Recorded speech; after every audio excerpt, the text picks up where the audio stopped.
Hey yo, what's up sa inyo mga kwento? So, kumusta? So, ngayong araw ay meron na lang po tayo sasagutin na isang katanungan galing sa ating isang viewers. At ito ay galing kay Sir Ogie Vlogs. Na ang kanyang tanong ay tungkol sa ugali ng mga Japanese. Kung meron bang pagka-perfectionist o ano, may something ba sa kanilang ugali. So, ito mga kwento, no? I-share ko lang po yung naging experience ko, nakakatrabaho ko mga Japanese, no?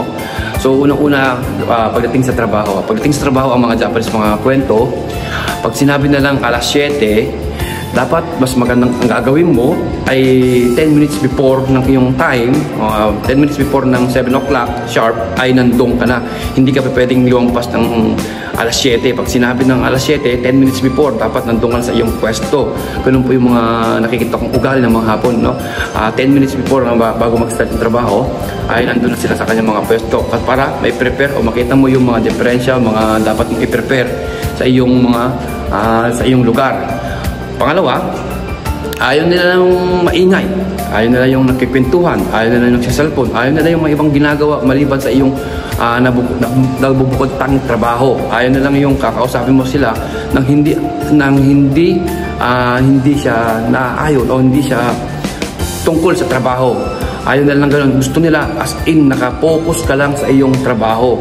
As in talagang yun yung ginagawa mo. As in na wala kang ibang dagbigtin ng pansin. Ganun po ang mga Japanese, napaka-stricto pagdating sa trabaho. Ngayon, pag yung sa atin, kumbaga sa atin sa Pilipinas, di ba sa atin, pagka may konting diferensya, halimbawa may konting mali, may konting tama, may konting pwede natin ipalusot, pwede natin i-consider, pwede natin bigyan ng para bang pwede na yan, di ba, ganon, pwede na yan, o okay na yan, parang ganon. So dito pong mga kwento, hindi po pwede yun. Pag sinabing 90%, 100% ang ibibigay mo sa kanila, 100 at 100% high standard po pagdating sa trabaho ang mga Japanese. Hindi ko kagaya sa atin na pwede na yan, hindi ko kagaya sa atin na uubra na yan at pwede natin may palusot. Pagdating po dito, hindi ko pwede yung ganyan. Kaya pag sinabi nilang 100% high standard, 101% ang ibibigay mo sa kanila. Yun po yung nakikita kong pagdating sa trabaho. So yung ngayon, pagdating naman sa kapaligiran, alam nyo ba mga kwento, no? Madaling araw pa lang ang mga Japanese dito ay naglilinis na ng kanilang mga kapaligiran. Kasi ang mga Japanese mga kwento talagang napakahalaga sa kanila ang kanilang reputasyon. Ayaw nila ang mayroong masasabi mga kapitbahay nila dyan na yung bakuran ay malinis, marumi pa, nagatong oras pa. Kaya madaling araw pa lang, yung mga matatanda dyan, naglilinis na sila ng kanilang mga bakuran. Ayaw na nilang masisinagan na ng araw yung kanilang bakuran na ganun pa rin kadumi o yung kanilang mga kalat ay nandun pa rin. Kaya minsan pag pauwi na ako galing trabaho, alas 3 madaling araw, may nakikita ng matatanda na nagwawalis, naglilinis ng kanilang mga bakuran. Kaya pagdating sa paglinis ng kapaligiran, talagang wala akong masabi sa mga Japanese dito na ganoon sila kalinis. Lalo yung mga kagaya sa atin sa Pilipinas, pag meron tayong pinagkainan na kung anumang pagkain dyan, yung mga dilata, mga chichire, mga plastic, kung ano man, na pwede natin iwanan sa tindahan na walang, halimbawa may basura ng punong-puno na, so pwede natin iwanan sa gilid. So dito po mga kakwento, hindi nyo sila makikitang ganun. Hanggat maaari ang mga Japanese, pagka ganun na punong-puno na at no choice sila, ang gagawin ng mga yan, kukuhanin nila, iuwi nila sa mga kanilang mga bahay at doon nila itatapon. Hindi yung kagaya sa atin na iiwanan wala silang pakailan. Ganun po. So dito po, hindi po ganun. Hanggat maaari, iuwi nila yung mga yan. Ha? Ito pa, ang mga Japanese mga kwento, no, prioritize po nila yung mga nakabike dito. Nakabike po talaga dito. Yun po mga prioritize nila. Respeto ba? Inirespeto nila yung mga tao nakabisikleta rito na hindi kagaya sa atin. Ma-overtake mo lang, medyo malapit ka lang, bubusinahan ka, sisigawan ka. So dito po hindi. Malayo ka pa lang, ha? Makikita ka, titignan kanila kung talagang as in diretso ka o liliko ka kung saan ka pupunta. Ang gagawin ng mga sasakyan dito ay hihintuan kanila. Hihintuan kanila. Ako napapansin ko parang takot sila sa mga nakabike. Takot sila sa nakabike. As long na ikaw ay nasa tamang linya, talagang yung ibibigay nila sa'yo.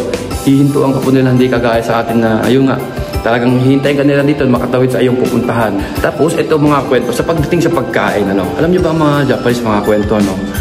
Hangga't maaari, yung mga isineserve sa kanilang pagkain ng kapwa nila Japanese ay hanggat maaari ubusin talaga nila, as in talaga ubus kung ubus, talagang makikita mo simut kasi para bang pinapakita ng mga Japanese na yung isinerve sa kanilang pagkain ng kapwa nila ay talagang as in masarap, nasasarapan sila at nagbibigay respeto kung sino man yung nagluto ng kanilang kinain sa mga restaurant. Ganun po dito sa Japan mga kwento, no?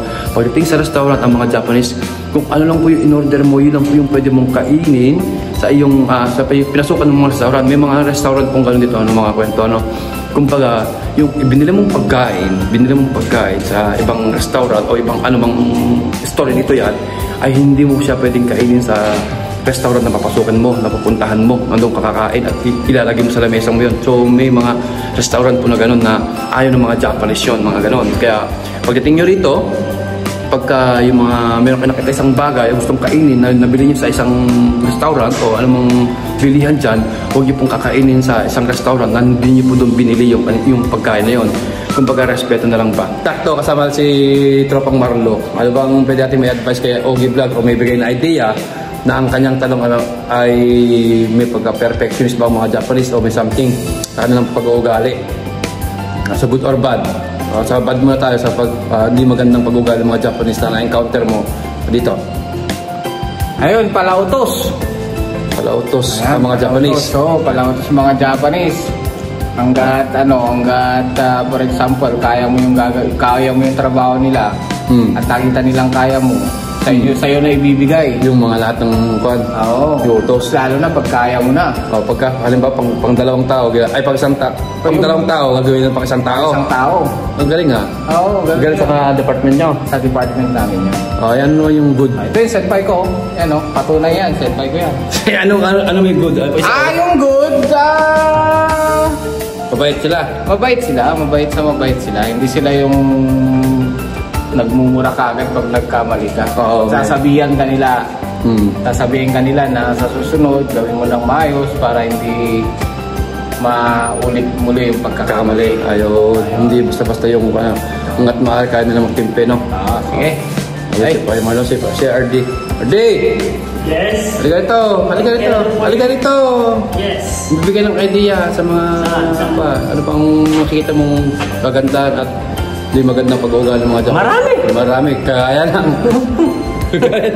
Ano ba ang unahin ko? Kagandahan o? Yung manong bad. Yung bad.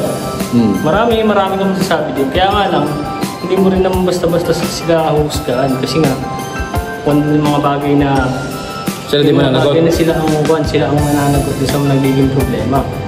Tapos isa pa, sa kanila talagang pagtrabaho. Yun. Hindi ko pwede yung oras ng trabaho, may ginagawa akong iba. Yun. Kailangan talaga trabaho dito. Standard. Standard talaga yun. Baka focus ka lang, ano? Yun naman. Ay, yung kagandahan. Magandahan naman dito. Ano ba? Magandang babait. Mabait sila. Naglilibre ba sila? Nalilibre. Pagka nasa mood. Nasa mood, ha? Halimbawa na, nakutusan ka nila na ganito kahit wala na sa oras. Kahit hindi na trabaho. Gagawin yun. Pagka nasa mood naman sila, nalilibre naman. Yung nakikipag-jamming din. Biruan. Oo naman, sobra. Lalo na sa area namin, leader namin, sobrang bait nun. Para tropa na lang, sabi, barkada na nga namin yun eh. Diba? Ganun pa ng mga Japanese. Ayan, salamat sa PRD. Takot kita. Pauwi na. Pauwi na, 5 taon na eh. So yun po mga kwento, yung mga kasama trabaho yung mga yun. Siyempre, kahit pa paano, meron tayo nakakasama, nakakasalamuhan na ganyan. Tatanungin din natin para hindi lang tayo nagbibigay ng reaction video, patungkol idea sa mga komento na nitatanong sa atin, di ba? So yun po yung dalawa natin nakakasama sa trabaho dito sa ating company, no? Natanong natin, kaya hanggat maaari, pag may tayo nakikitang ganyan na siyempre makasamahan, mas maganda yung nakakakuha din tayo ng idea sa kanila. So paano? Hanggang sa muli, ako po si Marvin at ito ang Margap Experience.